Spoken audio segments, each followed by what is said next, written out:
Queridos irmãos, quero saudar todos com a paz do Senhor Jesus nessa noite. Dar os parabéns à igreja pelo 24º aniversário. Agradecer ao pastor Thales o convite para estar aqui e participar desse momento de gratidão ao nosso Deus. Estamos muito felizes, agradecidos, e a nossa oração tem sido que esses momentos que nós vamos estar juntos, hoje à noite, amanhã, que a palavra de Deus possa ser anunciada com fidelidade, vocês possam aproveitar, crescer e aprender mais a respeito desse Deus maravilhoso. Hoje à noite eu queria falar a respeito da soberana graça de Deus, com base em Efésios capítulo 1, do verso 3 até o verso 14. É um texto muito conhecido, muito querido, é a abertura dessa carta que é tão amada pelos evangélicos em geral. Amanhã pela manhã eu vou falar sobre o capítulo 2, onde mais especificamente Paulo trata da graça de Deus. Aqui no capítulo 1 ele está mais ocupado em desenvolver o conceito da história da redenção, o plano que Deus preparou antes da fundação do mundo para ter um povo para o louvor da sua glória e de que maneira na história ele realizou esse plano. E aí nós vamos tocar em uma série de assuntos que são queridos e conhecidos também como as doutrinas da graça de Deus. Eu estou usando a Nova Almeida atualizada, é a atualização da nossa querida Almeida, e que é uma excelente tradução e que devagarzinho vem já ocupando os púlpitos lá no Brasil. E é a tradução que eu já venho usando há algum tempo. Vocês vão ver que as diferenças, se você usa, eu percebi que o pastor Thales está usando a Almeida atualizada, vocês verão que as diferenças não são mais de estilo do que qualquer outra coisa. Efésios capítulo 1, vamos começar com o verso 1. Paulo, apóstolo de Cristo Jesus, pela vontade de Deus, aos santos que vivem em Éfeso e são fiéis em Cristo Jesus, que a graça e a paz de Deus, nosso Pai, e do Senhor Jesus Cristo estejam com vocês. Bendito seja o Deus e Pai de nosso Senhor Jesus Cristo, que nos abençoou com todas as bênçãos espirituais das regiões celestiais em Cristo. Antes da fundação do mundo, Deus nos escolheu nele, para sermos santos e irrepreensíveis diante dele. Em amor nos predestinou para ele, para sermos adotados como seus filhos, por meio de Jesus Cristo, segundo o propósito da sua vontade, para o louvor da glória de sua graça, que ele nos concedeu gratuitamente no amado.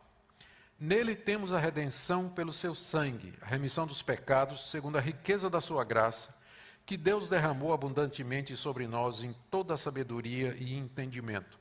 Ele nos revelou o mistério da sua vontade, segundo o seu propósito que ele apresentou em Cristo, de fazer convergir nele, na dispensação da plenitude dos tempos, todas as coisas, tanto as do céu como as da terra. Em Cristo fomos também feitos herança, predestinados segundo o propósito daquele que faz todas as coisas conforme o conselho da sua vontade, a fim de sermos para o louvor da sua glória, nós, os que de antemão esperamos em Cristo.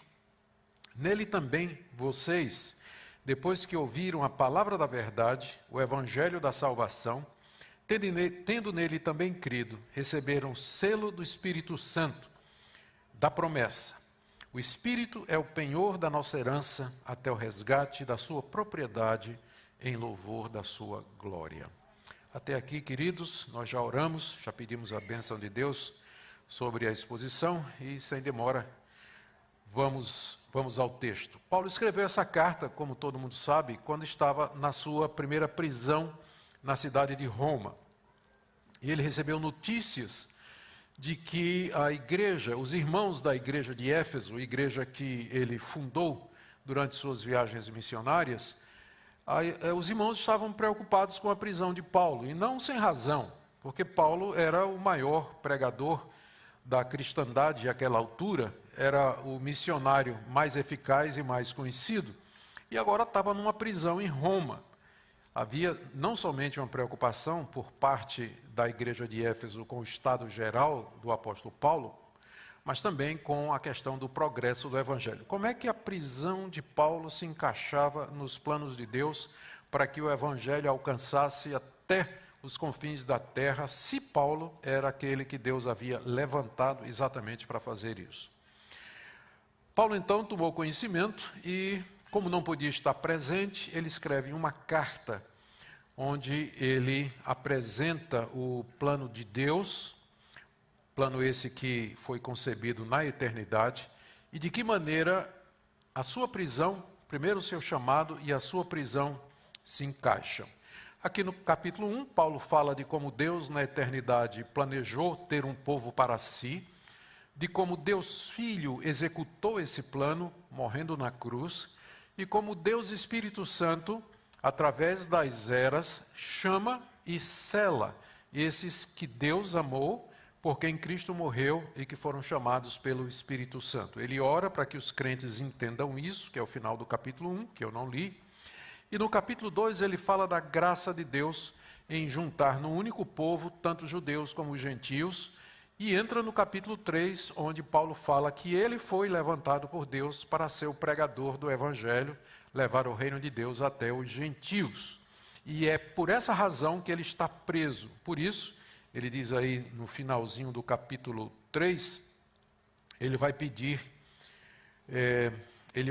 aos seus irmãos, na verdade no verso 13, eu peço que vocês não desanimem por causa das minhas tribulações, em favor de vocês, pois isso é motivo de honra para vocês. Essa é a explicação que Paulo dá, que a prisão dele não era para ser motivo para desanimar ninguém, mas na verdade era motivo de honra, porque ele estava preso, exatamente porque dentro do plano de Deus, os gentios também fazem parte da igreja que começou com os judeus. Então, depois de falar do seu apostolado no capítulo 3 e da razão da sua prisão, a partir do capítulo 4 ele traz algumas orientações práticas para a igreja de Éfeso. Isso é costume de Paulo. Geralmente as suas cartas têm uma primeira parte, onde ele coloca toda a doutrina, e na segunda parte ele faz as aplicações dessa doutrina. Ele vai falar da unidade da igreja, dos dons espirituais, vai falar da santificação, vai falar de vida no Espírito, vai falar do casamento, criação de filhos, vida em sociedade, terminando com uma batalha espiritual no capítulo 6, onde ele também faz algumas recomendações e termina a carta. Hoje nós vamos ficar no início da carta, onde Paulo coloca diante dos Efésios esse conceito de que tudo que estava acontecendo era parte de um plano maravilhoso que Deus havia estabelecido antes da fundação do mundo e que havia alcançado o seu clímax na encarnação, quando Deus Filho veio a esse mundo morrer e ressuscitar, e que estava agora em operação através da ação do Espírito Santo no mundo, pela pregação da palavra de Deus. Nós vamos encontrar aqui alguns temas difíceis, que algumas pessoas têm dificuldade.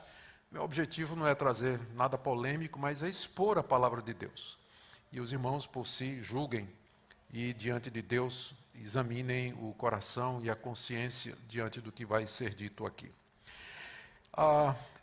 Essa passagem do verso 3 até o verso 14, ela na verdade é uma única longa sentença. Se você tiver a Almeida atualizada, você vai ver que não tem ponto em lugar nenhum. A Nova Almeida acabou colocando pontos. Desnecessariamente, porque na verdade, como eu disse, é a frase mais longa do Novo Testamento, que começa no verso 3 e vai até o verso 14. Parece que Paulo falou tudo num fôlego só. Ele começou a falar, foi falando, uma ideia puxava a outra, e ele foi colocando no papel. Aí no verso 13, chegou no verso 14, e ele parou. Tá certo? Mas não pense que porque tem essa característica de alguma coisa que foi sendo falada assim, que não há uma lógica aqui e nem um planejamento. Na verdade, toda essa perícope, ela é muito bem estudada. Se você prestou atenção, ela é dividida em 3 partes, cada uma delas referente a uma das 3 pessoas da Trindade, e cada uma delas terminando com a expressão para o louvor da sua glória. A primeira parte, Paulo fala de como Deus, na eternidade, concebeu o seu povo, a igreja, e ele termina dizendo no verso 6 que ele fez isso para o louvor da sua glória. Em seguida, ele começa a falar de Cristo, de como Cristo, no tempo e no espaço, executou esse plano que Deus havia concebido, terminando aí no verso 12 com a expressão a fim de sermos para o louvor da sua glória. E em seguida ele fala de como o Espírito Santo, através da pregação do Evangelho, chama e sela aqueles que creem para em louvor da sua glória, final do verso 14. Então, são 3 partes, cada uma delas relacionadas com uma das pessoas da Trindade, terminando com a expressão para o louvor da sua glória, que já responde uma pergunta que é muito comum os evangélicos fazerem. Por que Deus fez tudo isso?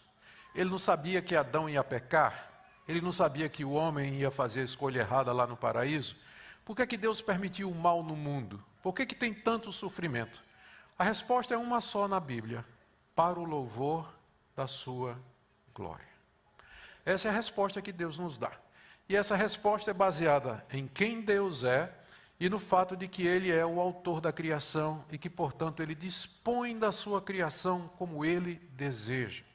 E que Ele não tem que dar explicações nem a mim, nem a vocês, nem aos anjos, nem a ninguém da sua criação, ninguém que é fruto ou produto da sua mão. Ele faz o que faz para o louvor da sua glória. Essa é a resposta consistente da Bíblia a todo esse tipo de indagação existencial que as pessoas costumam fazer. Vamos então ver como Paulo aqui nos leva através dos caminhos de Deus, falando a respeito desse plano maravilhoso. Em primeiro lugar, sobre como Deus Pai planejou tudo isso, do verso 3 até o verso 6. Ele começa bendizendo a Deus aí no verso 1, a quem ele chama de Deus e Pai de nosso Senhor Jesus Cristo. Ele bendiz a Deus porque Deus nos abençoou com todas as bênçãos espirituais nas regiões celestiais em Cristo Jesus. Ele olha para essas bênçãos como tendo já sido dadas. Ele não diz graças a Deus que Ele nos abençoa. Ele diz graças a Deus que nos abençoou. Ele está se referindo a alguma coisa que Deus fez no passado e que ele chama de bênção espiritual, naturalmente em contraste com bênção material. As bênçãos materiais, que também vêm de Deus e que são muito bem-vindas, têm a ver com nossa existência aqui nesse mundo.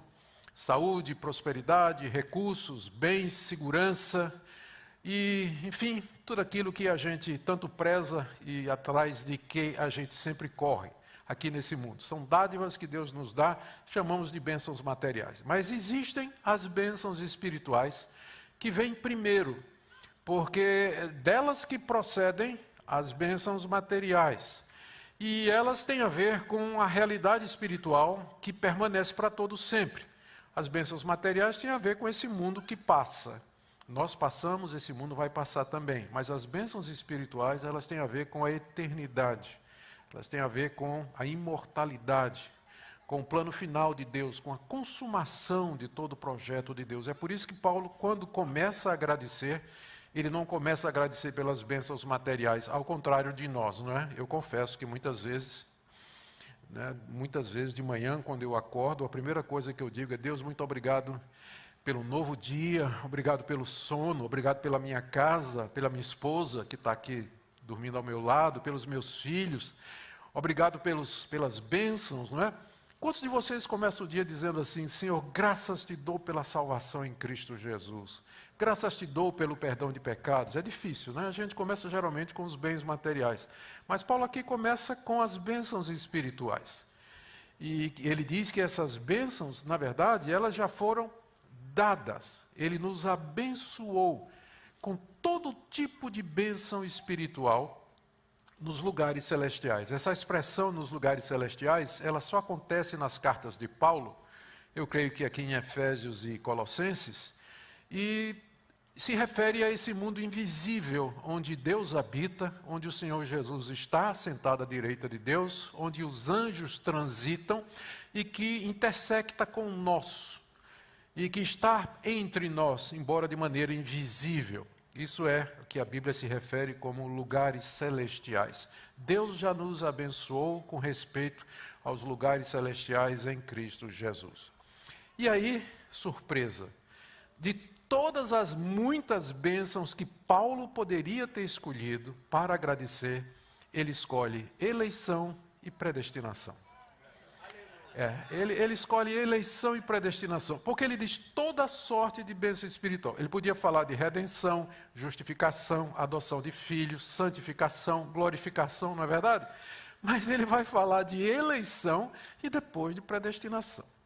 Né? Parece que ele procurava encrenca, né? Gostava de procurar encrenca. Mas não é, é porque é dessas duas bênçãos que todas as outras bênçãos espirituais decorrem. É porque a justificação, o perdão de pecados, a adoção de filhos, a santificação e a glorificação são para aqueles que Deus elegeu e predestinou. Então a eleição e a predestinação elas são a raiz e a fonte de todas as bênçãos espirituais que nós podemos desfrutar aqui nesse mundo e no mundo vindouro. Veja como Paulo faz isso. Primeiro ele fala de eleição, ou usando o termo aqui, escolha. Depois de no verso 3 agradecer todas as bênçãos espirituais nas regiões celestiais em Cristo, note que ele tem muito cuidado em deixar claro que essas bênçãos são dadas não com base em mérito, mas em Cristo. Em Cristo estas coisas nos chegam. E ele então começa no verso 4. Antes da fundação do mundo, Deus nos escolheu nele, o ele aqui é Cristo, para sermos santos e irrepreensíveis diante dele. Antes da fundação do mundo, Deus nos escolheu em Cristo para sermos santos e irrepreensíveis diante dele. Em primeiro lugar, note que essa escolha aqui, Paulo diz, ela foi feita antes da fundação do mundo. Antes do capítulo 1 de Gênesis, antes que houvesse qualquer realidade material, Deus já tinha escolhido de entre a humanidade que ele sabia que ele ia criar, aqueles que ele quis. Essa ênfase de Paulo de que isso foi feito antes da fundação do mundo é para deixar claro que essa escolha de Deus não foi baseada em nada que Deus viu, previu ou anteviu em mim. Eu nem existia, nem tinha sido criado. Eu não participei com méritos, não participei com qualquer coisa que Deus tenha visto em mim. Essa expressão antes da fundação do mundo, portanto, faz essa separação, dissociação. Essa escolha, ela não é com base em nada que Deus viu ou anteviu na criatura, mas na sua soberana graça. Soberana graça. Escolheu antes da fundação do mundo. A expressão escolher, não adianta procurar alternativas na língua grega, outras traduções, porque a tradução está correta, é isso mesmo. Escolher significa, de entre um todo, você tirar alguns e deixar outros. E não tem como suavizar a radicalidade dessa expressão. Né? Você escolhe uns e não escolhe outros. Então é isso que o termo significa. Que quando é dito que Deus fez uma escolha, significa que ele tinha diante dele, na sua soberania, já estabelecido o plano da criação, e que o homem havia caído do seu estado original em que havia sido criado, e que a ira de Deus e a sua justiça determinavam a destruição e a condenação de toda a humanidade por isso. De entre a humanidade perdida, caída e merecidamente caminhando para a condenação, Deus escolheu aqueles que ele quis antes da fundação do mundo, ou seja, antes que na prática eles tivessem feito ou o bem ou o mal, para mostrar a sua soberania. Mais uma vez ele fala de Cristo. Essa escolha foi feita em Cristo. Ela não foi feita por conta dos meus méritos, mais uma vez, ou por qualquer coisa que Deus viu em mim, mas foi feita através dos méritos de Jesus Cristo, que é o mediador desse relacionamento de Deus com ele. Agora, na segunda parte do verso 4, o apóstolo Paulo explica por que é que Deus escolheu, com que propósito Deus fez essa escolha. Ele diz que esses que foram escolhidos para serem santos e irrepreensíveis diante de Deus. Ou seja, pressupõe que quando Deus fez a escolha, ele estava contemplando a humanidade caída e condenada. Daí ele escolheu aqueles que ele quis para serem santos e irrepreensíveis diante dele.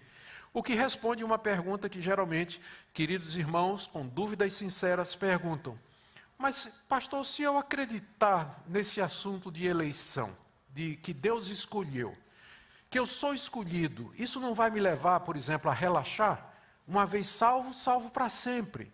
Deus me escolheu. Se eu tiver certeza de que Deus me escolheu, isso não vai me levar assim a dizer, eu posso viver de qualquer maneira, eu vou viver uma vida no pecado, eu vou seguir os desejos do meu coração, e não vai afetar a minha salvação. No final, eu vou ser salvo de qualquer maneira, porque Deus me escolheu.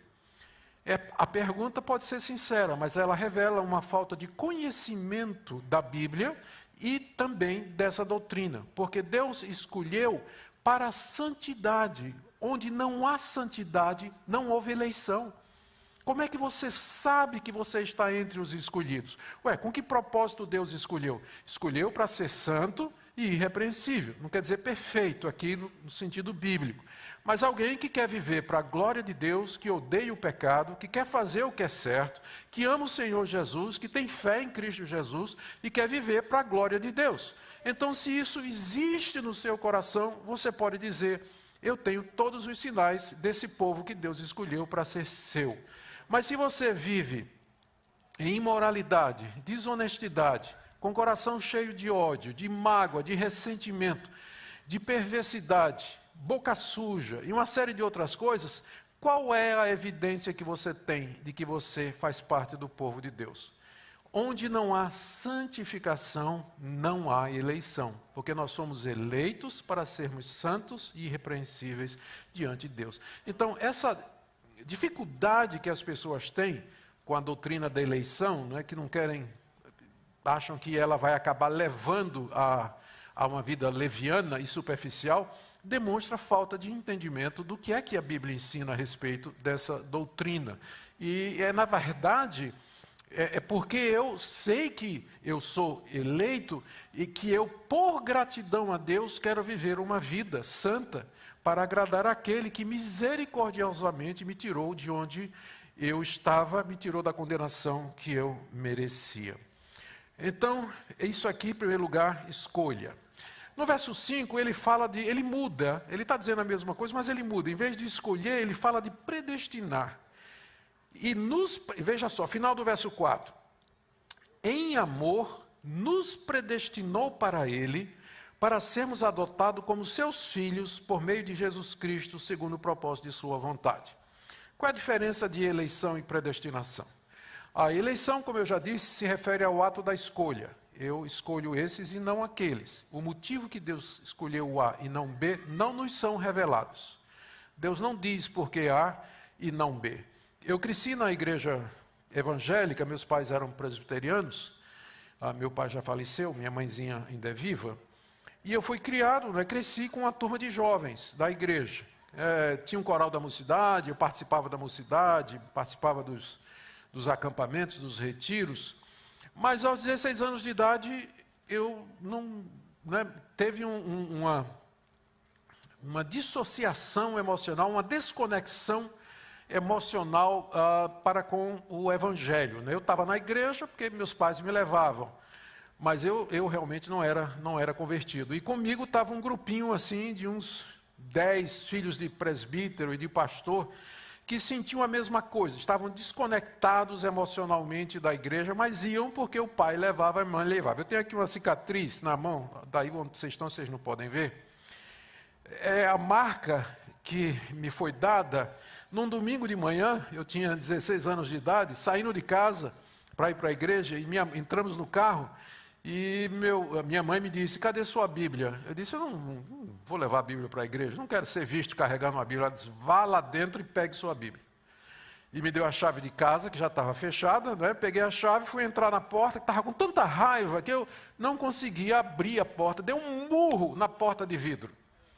A mão atravessou o vidro, e o vidro cortou isso aqui, o dedo quase que pende assim. E naquele dia eu consegui o que queria, não fui para a igreja, fui para o hospital, encher a mão de pontos aqui, porque eu não queria, tinha ódio, realmente tinha toda a repulsa ao Evangelho. Quando eu pude, parei de ir para a igreja, parei de ir, eu e os meus amigos. Eu tinha amigos, esses amigos foram criados comigo na igreja, e nós tínhamos um bando, um grupo de motociclistas, eu era o líder do grupo, E a gente fazia muita maldade. Eu não vou aqui ocupar vocês com isso aí. Fazíamos muita maldade, imoralidade, violência, uma série de coisas. Até que, no ano de 77, aos 23 anos, Deus teve misericórdia da minha vida.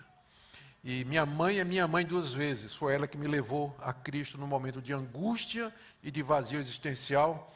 Ela me conduziu a Cristo Jesus e minha vida mudou. Isso foi há 43 anos passados. Minha vida mudou completamente. De todos os meus amigos, nenhum se converteu. Eu era o pior do grupo.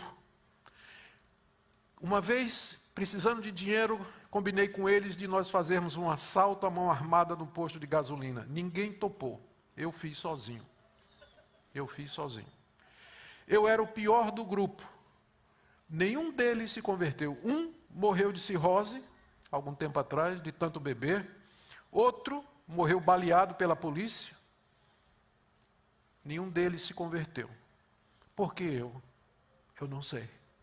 Mas quando eu chegar na glória, eu vou dizer a Deus de joelhos: Deus, eu te dou graças pela misericórdia que o Senhor teve de mim, porque eu era o pior de toda aquela turma. E o Senhor teve misericórdia de mim, o Senhor me chamou e mudou a minha vida. Não nos é dito o motivo na Bíblia, porque esse e não aquele.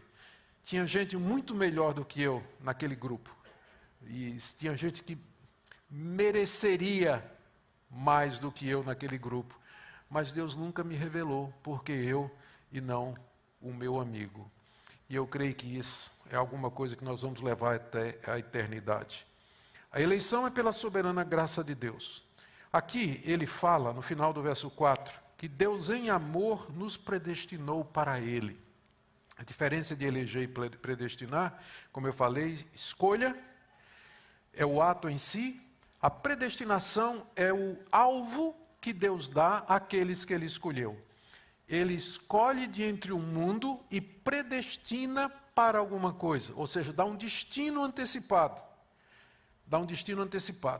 E que destino é esse que Deus antecipadamente deu àqueles que Ele escolheu? Paulo diz, nos predestinou para Ele. Existe uma razão mais gloriosa para existir do que essa? Que Deus me escolheu e me predestinou para ser dele, para pertencer a Ele, para fazer parte do povo dele. E é por isso que Paulo começa isso aqui dizendo, em amor nos predestinou. Para Paulo, a doutrina da predestinação não era um negócio enviesado, preconceituoso, injusto, que fazia com que Deus fizesse acepção de pessoas, alguma coisa que não faz sentido. Não! Paulo olha dizendo que Deus, que é um ato de amor de Deus, em amor, Deus escolheu e Deus predestinou para sermos dele aqueles que ele quis. As pessoas geralmente sentem que essa doutrina ela é injusta. E não poucas vezes as pessoas dizem isso. Eu sei. Eu, quando falei que me converti aos 23 anos, quando me converti, eu estava revoltado com a igreja onde eu fui criado, porque o pastor acreditava nisso aqui. E eu me lembro que eu fui lá falar com o pastor e disse, olha, eu quero dizer para o senhor que essa doutrina da predestinação é do diabo. Porque eu estava desviado da igreja e o senhor nunca foi me procurar. Porque o senhor achava que eu era predestinado. Ele olhou para mim, deu uma risada e disse, e não é verdade? Não é verdade isso aí? Eu tinha tanta raiva que eu deixei de frequentar aquela igreja em particular por conta que o pastor acreditava nessa doutrina e ele pregava nessa doutrina. Até que um dia eu já tinha começado a pregar e a evangelizar, eu era missionário no interior de Pernambuco, ainda não tinha começado meus estudos teológicos, comecei a ler um livro de um batista, cujo nome era bem conhecido, Charles Spurgeon. E ele tinha lá eu ganhei um catatal de sermão dele, um livro dessa grossura, que foram os primeiros sermões que Spurgeon pregava, em inglês, na época eu já falava inglês, eu levei aquele livro comigo, aí um dia folheando, tinha um sermão dele intitulado Eleição. Eu vou ler, ver o que esse cara vai dizer sobre isso. Terminei de joelhos, dizendo, Deus, eu agora entendo. Eu agora percebo, foi quase que uma segunda conversão, quando meus olhos abriram e eu entendi a graça de Deus, o amor de Deus, eu vi meu pecado e a minha condenação numa luz tão clara, que eu podia dizer para Deus, se o Senhor me mandasse para o inferno, lá do inferno eu ia levantar as mãos para Ti e dizer, o Senhor me mandou aqui com justiça, mas agora eu entendo porque é pela graça, é pela misericórdia do Senhor, foi o Senhor que me chamou. Ele em amor nos predestinou. Deus seria injusto somente se toda a humanidade tivesse o direito de ser salva. Se toda a humanidade tivesse o direito de ser perdoada e ir para o céu, Deus seria injusto em dar o perdão somente a alguns e não dar a outros. Mas ninguém tem direito a nada diante de Deus. Todos pecaram e destituídos estão da glória de Deus. Não há um justo, não há um sequer. Não há ninguém que entenda, não há ninguém que busque a Deus. Todos se extraviaram, juntamente se fizeram inúteis. Nunca diga, Deus, eu não quero nada. Eu só quero que o Senhor me dê o que eu mereça. Não faça isso. Não peça que Deus dê o que você merece, porque vai abrir o chão e você vai descer de cabeça para baixo, para o inferno. Porque é isso que nós merecemos de Deus, é graça. Então não existe injustiça da parte de Deus, quando Ele graciosamente estende o seu perdão a quem Ele quer. Ele pode fazer isso, não está tirando o direito de ninguém. É por isso que Paulo diz, em amor, Ele nos predestinou. Porque é um ato de amor de Deus, porque Ele poderia deixar a humanidade toda ir para o inferno e seria justo. Não haveria injustiça nenhuma em Deus. Mas em amor, Ele nos predestinou para sermos dele. E Ele continua.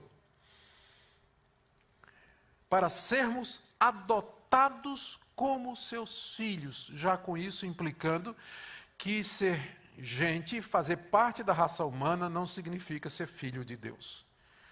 Ser filho de Deus não é uma coisa que acontece biologicamente, mas é parte daquelas bênçãos espirituais e que acontecem somente com esses que Deus escolheu e Ele predestinou para serem adotados como filhos de Deus. Deus tem um filho natural, por assim dizer, que é o Senhor Jesus Cristo. Todos nós somos filhos adotados em nosso irmão mais velho, como ele diz aqui, adotados como seus filhos por meio de Jesus Cristo. E Paulo termina essa parte no final do verso 5 dizendo, segundo o propósito da sua vontade. Ele não diz segundo o propósito da sua presciência, ele não diz segundo o propósito daquilo que ele previu que ia acontecer, não, é segundo o propósito da sua vontade. A sua vontade, Deus quis e Ele pode querer, Ele faz o que Ele quer. O problema é que algumas pessoas encontram, queridos irmãos, que têm dificuldade com esse tipo de ensinamento. O problema não é tanto com a doutrina em si, mas com o conceito de Deus que eles têm. Um Deus que se rende ao capricho humano. Um Deus que depende do homem para governar o mundo e fazer com que as coisas aconteçam.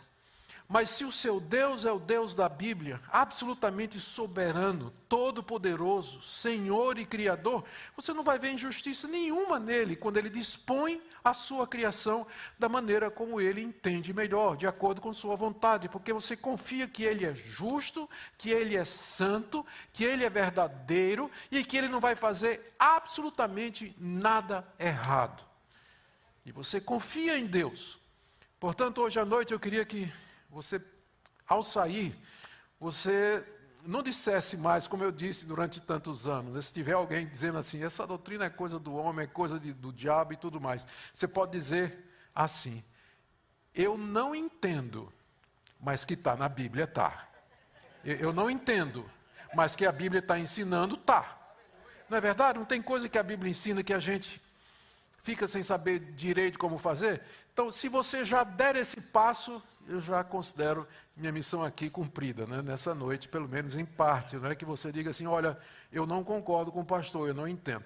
Sabe o que é bom aqui? É que isso aqui, se você entender isso, sim ou não, não vai, de fato, afetar a sua salvação. Se você crê no Senhor Jesus de todo o seu coração, se você o tem como seu único e suficiente Salvador, você é tão salvo quanto qualquer outra pessoa que divirja de você nesse assunto aqui. Eu apenas acho que se você entendesse, você iria para o céu mais confortavelmente, não é? Mais gozosamente, mais alegre e grato, humilde a Deus. Mas isso não vai impedir eu e você de subirmos de braços dados e nos abraçarmos na glória, na presença do nosso Senhor e Salvador. Amém? Muito bem. Paulo termina aqui no verso 6, dizendo que Deus fez tudo isso para louvor da glória da sua graça. É aquela pergunta que nós mencionamos no início e que é muito feita. Por que Deus fez assim? Por que Deus elegeu? Por que Deus predestinou? Por que Ele planejou tudo isso antes da fundação do mundo? A resposta do apóstolo Paulo é para o louvor da sua glória, da glória da sua graça. Ou seja, para que a sua graça é favor imerecido, é disso que nós estamos falando aqui, para que a sua graça gloriosa seja louvada. Para que durante a eternidade afora, começando aqui, eternidade afora, nós louvemos a gloriosa graça de Deus, que não nos deixou caminhar para a condenação e para o inferno, mas nos resgatou poderosamente, nos arrancando da condenação que nós merecíamos. Muito bem, a partir do final do verso 6, Paulo introduz a segunda parte que tem a ver com a pessoa de Cristo, a partir do final do verso 6. Ele diz assim, vou repetir o verso 6 para a gente não perder a linha de raciocínio. Que Deus fez tudo isso, nos predestinou para si, para louvor da glória de sua graça. Graça que Ele nos concedeu gratuitamente no amado. Graça que nos foi concedida gratuitamente no amado. Perceberam a redundância aqui? A redundância é quando um autor ele acumula sinônimos de uma palavra para dar ênfase. Ele diz, graça concedida gratuitamente. Está dizendo 3 vezes a mesma coisa, para enfatizar que não é por nada que você fez, não é por nada que você mereça, não é por absolutamente nada na criatura, mas na soberana graça gratuita concedida de graça grátis por Deus. É isso que Paulo está dizendo aqui, a redundância que ele usa aqui é para enfatizar exatamente isso, para deixar absolutamente de fora qualquer possibilidade de que alguém se glorie diante de Deus, de que ele de alguma forma participou nesse processo de redenção e de perdão. Essa graça ele nos deu gratuitamente no amado de Deus. Quem é um amado de Deus? Paulo não nomeia aqui, mas é óbvio pelo contexto que ele está falando de Jesus Cristo. Deus Filho. Deus Filho, na pessoa de Jesus Cristo, é o amado de Deus. Deus ama o mundo, mas Ele tem o amado, que é o seu Filho Jesus Cristo. A nomenclatura que a Bíblia usa para se referir à Trindade, Deus Pai e Deus Filho, indica a relação entre as pessoas da Trindade. Ou seja, a relação pai e filho. Isso não quer dizer superioridade de um e inferioridade de outro. Porque ontologicamente as pessoas da Trindade são iguais em honra, glória, majestade e poder. Mas elas se organizam entre si na relação pai e filho. E o pai ama o filho. E os dois amam o Espírito Santo. Você já deve ter ouvido alguém dizer assim, tentando investigar sobre a razão pela qual Deus criou a humanidade, que Deus se sentiu só, e que Deus queria expressar o seu amor. Por isso Ele criou o ser humano, em busca de comunhão, em busca de fellowship com alguém que pudesse se relacionar com Ele de maneira inteligente. Por isso Deus teria criado o homem. Nada mais falso, porque Deus é o único ser perfeito em si mesmo. O Pai ama o Filho. O Pai já expressa plenamente o seu amor no Filho, a quem Ele ama. As 3 pessoas da Trindade se conversam, se amam, se completam. Deus é perfeito, Ele não precisa de nada fora dele para o completá-lo. Ele não fez um mundo porque tinha uma necessidade intrínseca no ser de Deus de se sentir completo ou qualquer outra coisa. Ele fez porque quis, fez para o louvor da sua glória e não por qualquer necessidade inata do seu ser. Então, quando você ouvir essa conversa, não, Deus criou o ser humano que estava se sentindo sozinho, precisava de companhia, etc., né? Você já sabe que isso aí é fake news teológica, né? Isso aí não tem qualquer fundamento bíblico, porque a Trindade vive em amor, se completa. Deus é perfeito em si mesmo, Ele não precisa de nada fora dele. Muito bem, no amado, quem é o amado? Jesus Cristo. Aqui, a partir do verso 7, Paulo agora começa essa segunda parte do desenvolvimento do plano, e agora o cenário não é mais a eternidade, porque até aqui nós estávamos falando de bênçãos espirituais, e destacando as duas que Paulo menciona, eleição e predestinação, que nos foram dadas antes da fundação do mundo em Cristo Jesus, para o louvor da sua glória. Só que agora o cenário é a terra. Não é mais as regiões celestiais, mas é a terra. Isso é introduzido pela seguinte expressão, no verso 7. Nele, Cristo, temos a redenção pelo seu sangue. Opa! De onde vem esse sangue? Que sangue é esse? De quem? Como? E o que é que tem a ver com isso? Aqui então, por essa expressão, através do seu sangue, Paulo introduz a segunda pessoa da Trindade. A segunda pessoa da Trindade assumiu uma natureza humana, se tornou gente como nós, nosso representante desses que Deus escolheu e predestinou, e na cruz ele levou o castigo que esses escolhidos mereciam, porque aqui está o problema, essa escolha que Deus fez, foi para que essas pessoas fossem santas e irrepreensíveis, elas foram escolhidas de entre a humanidade caída, e elas foram predestinadas para serem filhos de Deus. Mas como é que pecadores, indignos como nós somos, merecedores da ira de Deus, podemos ser de Deus, participar da comunhão com Deus, sermos adotados como seus filhos? E aqui é que entra Jesus Cristo.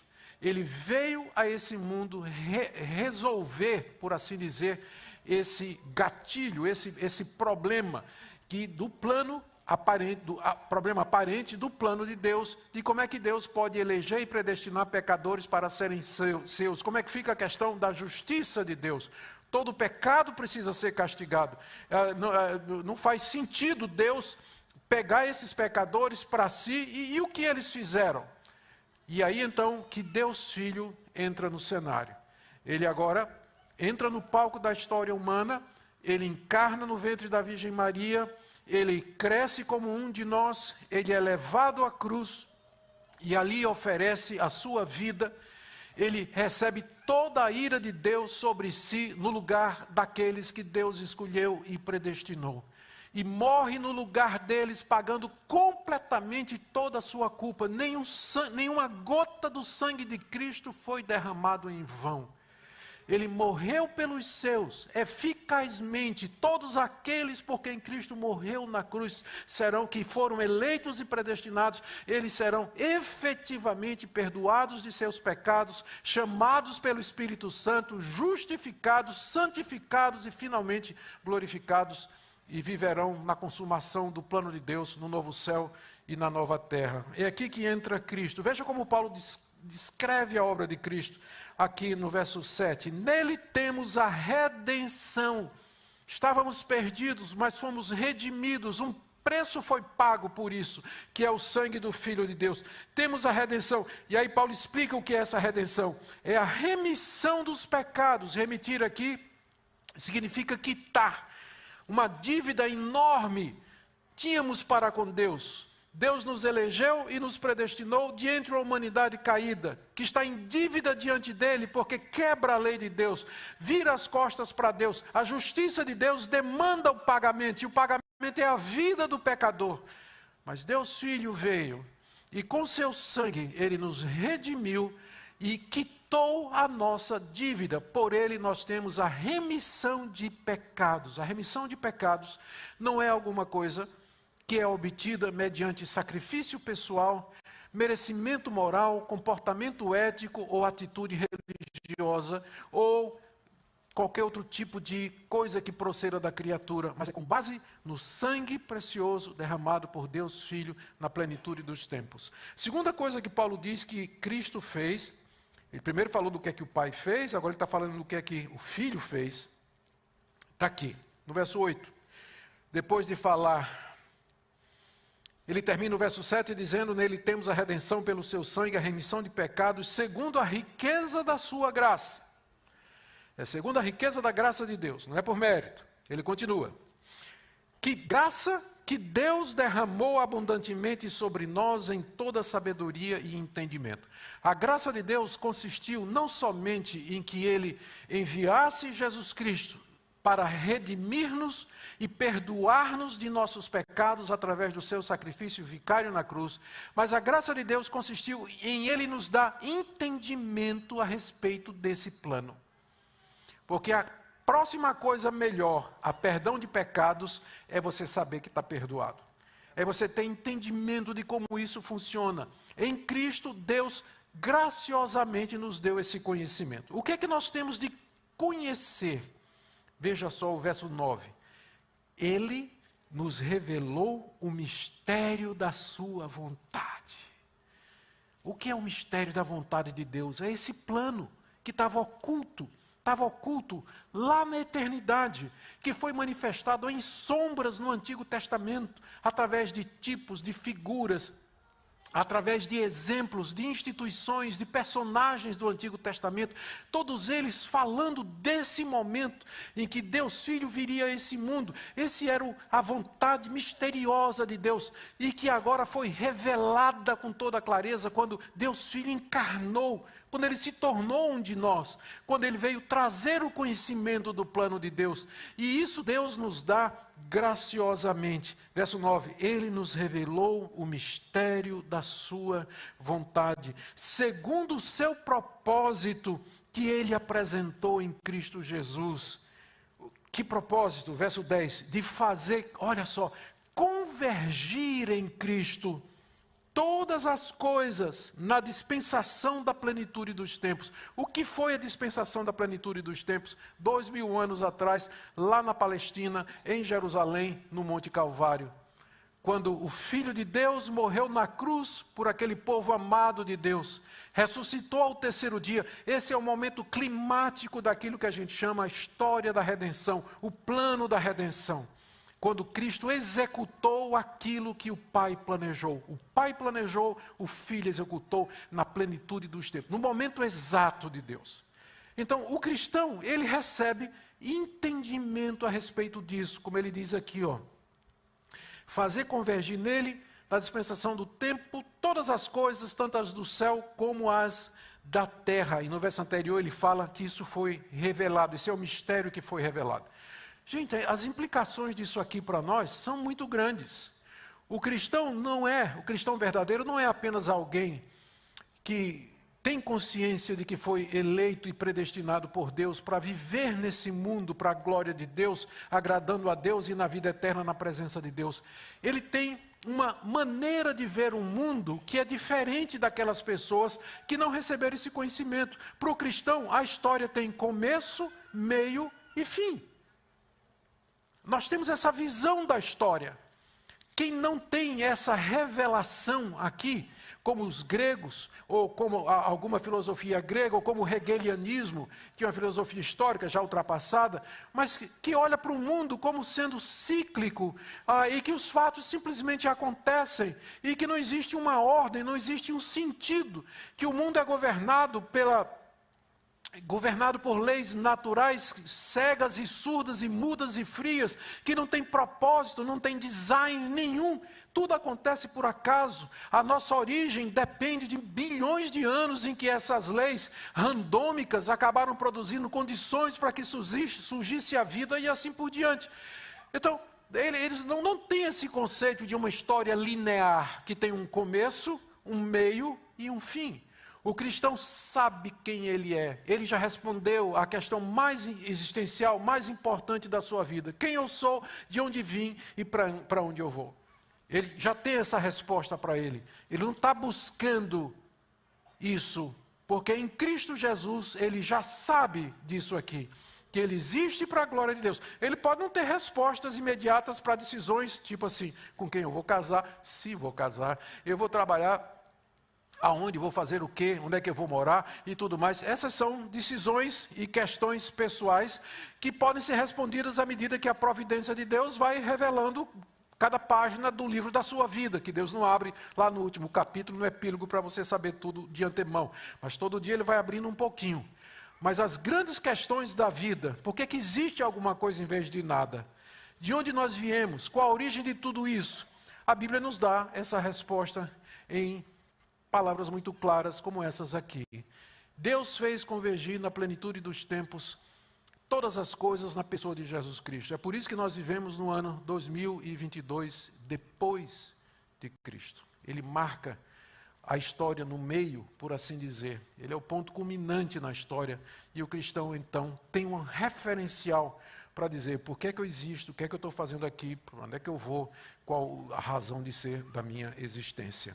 E Paulo, terminado isso aí, falando como o Filho executou o plano de Deus, morrendo pelos seus e concedendo conhecimento, ele não pode ficar quieto, né? O apóstolo Paulo, e ele volta à questão da predestinação, no verso 11. Em Cristo fomos também feitos herança, predestinados segundo o propósito daquele que faz todas as coisas conforme o conselho da sua vontade. Aqui é a terceira coisa que Paulo fala a respeito da obra do Filho na redenção. Em Cristo nós somos feitos herança. Herança de quem? A resposta que nós damos é que nós somos a recompensa de Cristo por aquilo que ele fez. Talvez Paulo esteja pensando aqui em Isaías 53, quando o profeta, descrevendo a morte do servo do Senhor, a morte vicária, diz que no final ele verá o penoso trabalho de sua alma e ficará satisfeito.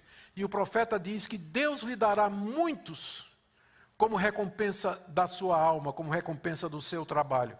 Nós somos a recompensa de Cristo pelo trabalho dele. É como se tivesse havido uma transação, alguns chamam isso de pacto da graça, uma transação entre o pai e o filho, em que o pai apresenta o plano de redenção, de ter um povo para si, o filho se oferece voluntariamente para executar isso mediante a sua encarnação, morte e ressurreição, e o pai então graciosamente entrega ao filho aqueles por quem ele morreu para serem a sua herança. Nós somos a herança de Cristo, a recompensa do trabalho dele, aqueles por quem ele deu a sua vida, o rebanho pelo qual o bom pastor morreu e deu sua vida, a esposa amada por quem ele morreu, se sacrificou e purificou, como diz em Efésios capítulo 5.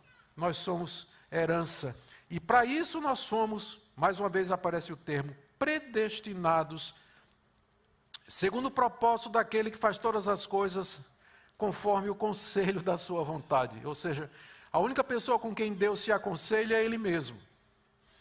Ele não pediu o conselho dos anjos, não pediu o conselho da sua criação, é segundo o conselho da sua vontade. Ele faz todas as coisas de acordo com o conselho da sua vontade. E aprove a Deus predestinar esse grupo para ser a herança do seu Filho Jesus Cristo. E agora você pode entender as parábolas na Bíblia do grande banquete, do encontro do noivo com a noiva. Você pode entender quantas metáforas a Bíblia usa para indicar essa nossa relação mística com o Senhor Jesus. A metáfora do corpo, ele é o cabeça, nós somos o corpo. Ele é a raiz, nós somos os galhos. Ele é a pedra fundamental, nós somos o edifício. Essa nossa união com ele. União orgânica espiritual, que o pessoal às vezes chama de mística, que é um termo que talvez hoje em dia já perdeu um pouco seu significado original, mas tudo isso indica a razão pela qual Cristo veio a esse mundo e a recompensa que ele vai ter. Fomos predestinados para sermos herança de Cristo. Por que Deus fez tudo isso? Verso 12, a fim de sermos para louvor da sua glória. É a mesma resposta que ele dá, a mesma expressão que está no final da primeira parte, quando ele expõe a obra do Pai. Recapitulando, na eternidade, antes de criar o mundo, Deus elegeu e predestinou para si um povo para ser seu filho, fazer parte da sua família, para ser santo e irrepreensível perante Ele. E Ele fez isso como um ato de amor. Segundo cenário, Deus Filho vem ao mundo, assume a natureza humana, derrama o seu sangue, paga o nosso preço, somos redimidos, pecados quitados, recebemos conhecimento a respeito do plano de Deus, somos feitos herança de Cristo Jesus. E aí vem a pergunta, como é que tudo isso me alcança aqui em Marlborough, no ano 2022, desde que isso aconteceu lá na Palestina, tão longe de mim, como é que isso me alcança aqui hoje? Como é que isso chega a mim hoje? E aqui entra a terceira pessoa da Trindade, o Espírito Santo. O Pai planejou, o Filho executou e o Espírito Santo aplica. Através da história, o Espírito Santo, pela pregação da palavra de Deus, pela revelação desse mistério, ele chama os amados de Deus, ele chama os eleitos, os escolhidos de Deus, e sela em seus corações essa promessa, sela nos seus corações a certeza do amor de Deus, até o dia em que Deus, Cristo virá para nos buscar em glória. É isso que ele diz assim, é isso que ele diz no final do verso 12 até o verso 14. A fim de sermos, eu vou repetir, só para a gente não perder o fluxo, né, do pensamento. A fim de sermos, nos predestinou, a fim de sermos para o louvor da sua glória. Veja só, nós, os que de antemão esperamos em Cristo. Quem são estes que Paulo diz, nós, de antemão esperamos em Cristo? Os judeus, não é? Os judeus esperavam em Cristo. Eles tinham expectativa messiânica. Então, Paulo está escrevendo para uma igreja gentílica. A igreja dos Efésios era uma igreja praticamente de gentios. Tinha judeus também, mas a maioria era gentílica. Nós, judeus, estávamos esperando em Cristo, a chegada dele. Nele também vocês que são gentios. Ou seja, não tem dois caminhos de salvação, um para o judeu e outro para o gentio. Nós que esperávamos a chegada do Messias, e vocês que são gentios, que nunca tiveram essa esperança, mas agora ouviram o Evangelho, nele também vocês, depois que ouviram a palavra da verdade, o Evangelho da nossa salvação, o Evangelho da salvação, tendo nele também crido, como nós judeus lá em Jerusalém também cremos, fostes, ou estou repetindo aqui a Almeida atualizada, fostes selados com o Santo Espírito da promessa. A Nova Almeida diz, receberam o selo do Espírito Santo da promessa. Aqui tem muita coisa, mas eu vou ser breve. O pastor disse que não tinha hora para eu acabar, mas ele disse que a partir de 10 horas vocês... Vamos lá. Alguém pergunta, pastor, eu estou vendo aqui que está muito claro, não é? Tem realmente eleição, tem predestinação, é para o louvor da glória de Deus, é pelo conselho da vontade dele, tudo mais. Agora me pergunto, qual a vantagem de pregar então? Para que pregar? Para que orar pela salvação das pessoas, se já Deus elegeu, se Deus predestinou, se Deus já determinou tudo? A resposta é que o mesmo Deus que elegeu e predestinou uma pessoa, é o mesmo Deus que elegeu e predestinou os meios pelo qual essa pessoa vai ser alcançada e ela vai ser chamada para o Evangelho. Se Deus predestinar um índio lá no meio da Amazônia para ser salvo, ele vai dar um jeito de que aquele índio ouça o Evangelho de Jesus Cristo. É por isso que eu vou pregar. Eu não sei quem são os eleitos, eu estou olhando para vocês aqui, são gente maravilhosa, tudo bonito, maravilhoso. Vire para o irmão do lado e diga, você é lindo. Todos são maravilhosos, tá? Todos são maravilhosos, tá certo? Mas eu não estou vendo aqui. Mas eu não estou vendo aqui no coração, eu não posso ver aqui quem de vocês, né, é eleito. Eu não sei quem são. Por isso que eu prego o Evangelho a todos. Eu prego o Evangelho a todo mundo que eu puder, porque vai ser através da pregação do Evangelho que Deus vai chamar aqueles que Ele quer chamar de maneira eficaz e de maneira irresistível. É por isso que nós pregamos. Então eu sei que tem queridos irmãos que ficam preocupados com essa doutrina e dizem assim, olha, uma igreja que crê nisso aqui, ela não é uma igreja missionária. eu acho que a pessoa não precisa estudar um pouco de história da igreja. Estude a história das missões de fé. Os grandes fundadores das missões de fé, que foram pregar na China, na Índia, acreditavam nisso aqui. E exatamente porque eles acreditavam nisso aqui é que eles foram. Porque se eu não acreditasse que Deus tem eleitos no mundo, eu nem ia pregar, porque eu sei que por si só ninguém se converteria. Se Deus deixasse a questão da conversão a critério de cada pessoa, sabe quantos iria para o céu? Zero. Nobody. Ninguém. Neca. Ninguém ia. Porque ninguém, todos pecaram, destituídos estão da glória de Deus. O homem natural não entende as coisas do Espírito de Deus, estão mortos em ofensas e pecados. Às vezes as pessoas olham, quando ouvem essa doutrina aqui, o quadro que elas imaginam é assim. A pessoa chegando no céu, batendo na porta, São Pedro atende, aí a pessoa, São Pedro diz, pois não. A pessoa diz, não, eu sou crente em Jesus Cristo e eu quero entrar. Como é seu nome? Zé da Silva. Só um minutinho. Aí abre lá o tablet dele, olha assim e diz, não tem ninguém aqui. Não. Você não está na lista dos eleitos não. Mas como assim? Eu creio em Jesus Cristo, eu quero entrar. Sim, meu filho, mas você não foi predestinado. Você creu em Jesus, mas você não foi predestinado. Você não pode entrar no céu. Tem gente que pensa que é assim. Tem gente que sinceramente pensa que é assim. Mostra que não conhece a doutrina bíblica. Porque é exatamente o contrário. A versão correta, a visão correta, é de um grupo de pessoas, uma grande multidão, caminhando na direção de um grande abismo, com vendas nos olhos, tapa-ouvidos, caminhando, e Deus atrás delas gritando, voltem, vocês estão indo para o abismo, vocês estão indo para a condenação de vocês, voltem atrás. Ninguém ouve, ninguém vê. Estão todos caminhando para a condenação.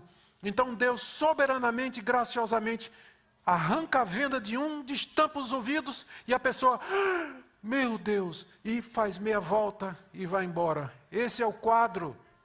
É esse o quadro. Não é de ninguém por si só, se não houver o chamado do Espírito Santo pela palavra de Deus, jamais se converterá.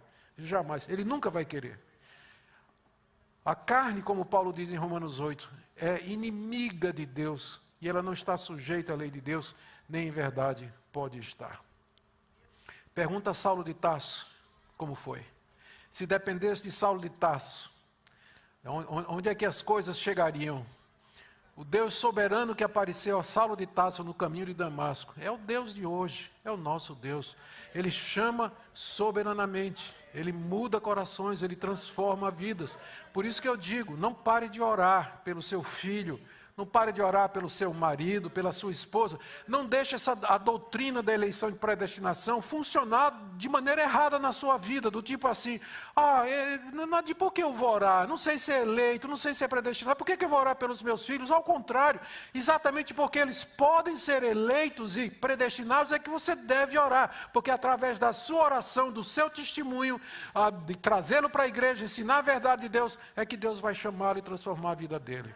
É esse o efeito correto que essas doutrinas da graça devem exercer em nós, para missões, evangelização, oração e assim por diante. Então, verso 13. Cristo também, nele também vocês, depois que ouviram a palavra da verdade, o evangelho da salvação, tendo nele também crido, perceba como a soberania de Deus não anula a responsabilidade humana. Deus elegeu e predestinou, mas quando Ele chama, a pessoa crê. Deus não crê no lugar da pessoa.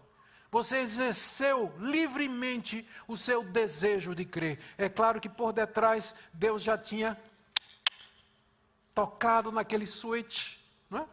Mudou seu coração e agora você livremente creu, se arrependeu, voltou-se para Jesus Cristo, largou o pecado e disse, eu quero viver uma vida santa para Deus. A sabedoria, a soberania de Deus, ela não anula a nossa humanidade. Pelo contrário, de uma forma que se harmoniza misteriosamente, os decretos de Deus acontecem através das decisões das suas criaturas. O meu genro também, um pastor muito bom, mas eu queria falar de um melhor ainda, que é meu sogro, né?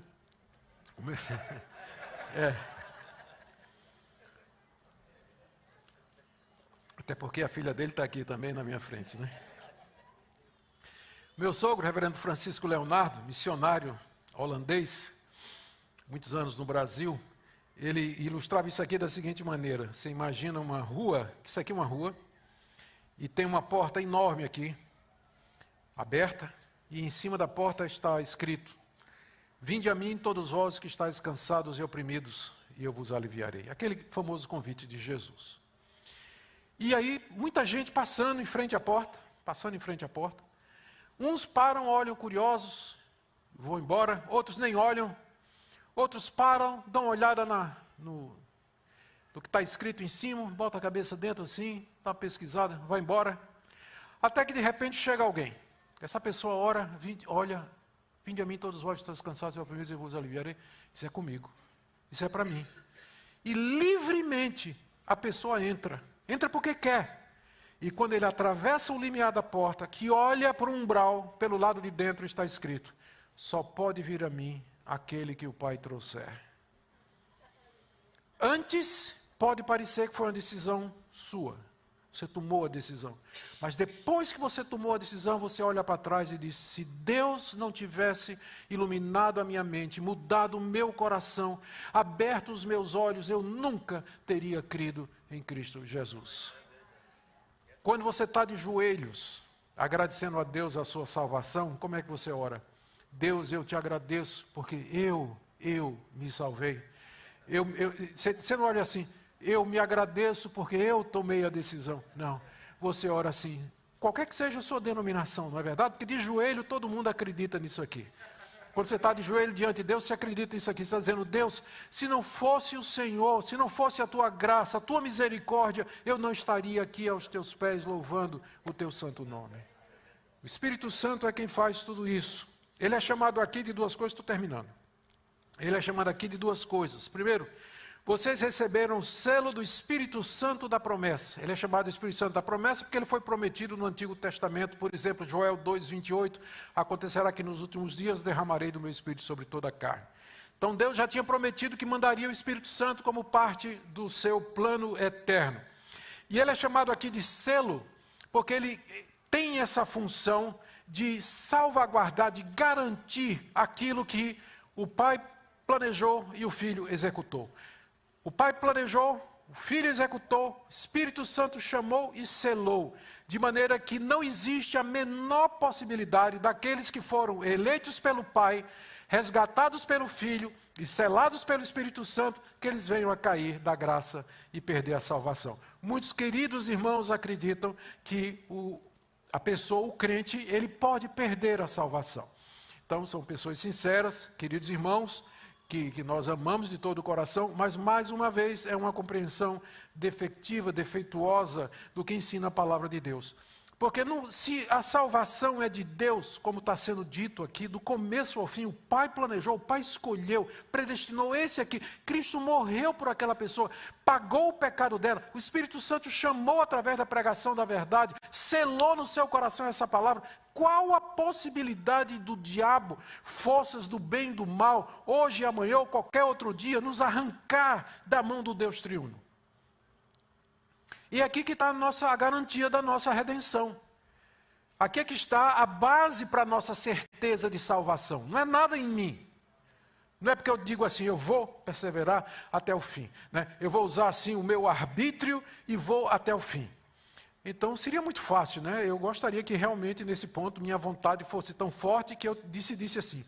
Eu faço inclusive, né? Se alguém tem a vontade, se alguém tem uma vontade tão forte assim, ótimo. A pessoa diz assim: a partir de hoje nunca mais vou pecar, né? Convido os irmãos a tentarem fazer isso, né? Para verem até que ponto vai a força do nosso arbítrio, né? A nossa disposição. Diga assim: a partir de hoje eu nunca mais vou pecar. E veja quanto tempo vai levar. Ou seja, querido, se não for a graça, se não for a mão de Deus que nos segure pelo poder do Espírito Santo em nós, se a salvação pode se perder, pode ter certeza que você já perdeu há muito tempo. Pode ter certeza disso. Quem nos garante é o Espírito, que também é chamado aqui no verso 14 do penhor da nossa herança. A nossa herança é tudo aquilo que Deus preparou para esse povo que Ele elegeu, por quem o Filho morreu e quem o Espírito chamou. É o novo céu e a nova terra, é a consumação dos séculos, é isso que Deus planejou para nós, a vida no novo mundo que está chegando. E que nós participaremos, veja o verso 14, até o resgate de sua propriedade, quando Cristo vier resgatar o que lhe pertence na sua segunda vinda. Por enquanto estamos aqui nesse mundo, sofridos, doídos, doentes, passando por dificuldades, passando por problemas, angústias, mas Cristo está vindo resgatar a sua propriedade. O último inimigo a ser derrotado vai ser a morte. E quando ele vier, ressurreição dos mortos garantida. E até lá ele nos deu um penhor. Eu espero que nenhum de vocês saiba o que é um penhor. Penhor é quando você está quebrado, vai lá no Cabra, né, no cara que trabalha no agiota, você pega uma quantia e deixa o relógio de ouro do seu pai que está na família há 30 anos como sendo um penhor, não é? Uma garantia de que você vem para resgatar a sua propriedade. Deus nos deu um penhor de que Ele virá nos resgatar e nos levar para si, e esse penhor é o Espírito Santo de Deus que habita em nós. É a garantia. Em que sentido ele funciona como garantia? Porque pela presença do Espírito Santo em mim, eu já experimento um pouco das realidades celestiais. Eu já experimento essa comunhão com Deus, a alegria de ser de Deus, a paz de Deus no meu coração, um pouco de santidade. É claro que está tudo misturado com o nosso pecado, mas nós experimentamos um pouco das realidades celestiais já aqui nesse mundo. Isso é apenas uma amostra do que nos espera quando Cristo vier para resgatar a sua propriedade. Deixa eu terminar aqui. Paulo começa a carta aos Efésios falando do plano da redenção. O que eu acabei de explicar para vocês é o que é a igreja. Estamos comemorando 24 anos da igreja aqui. Mas o que é a igreja? Você agora tem a resposta.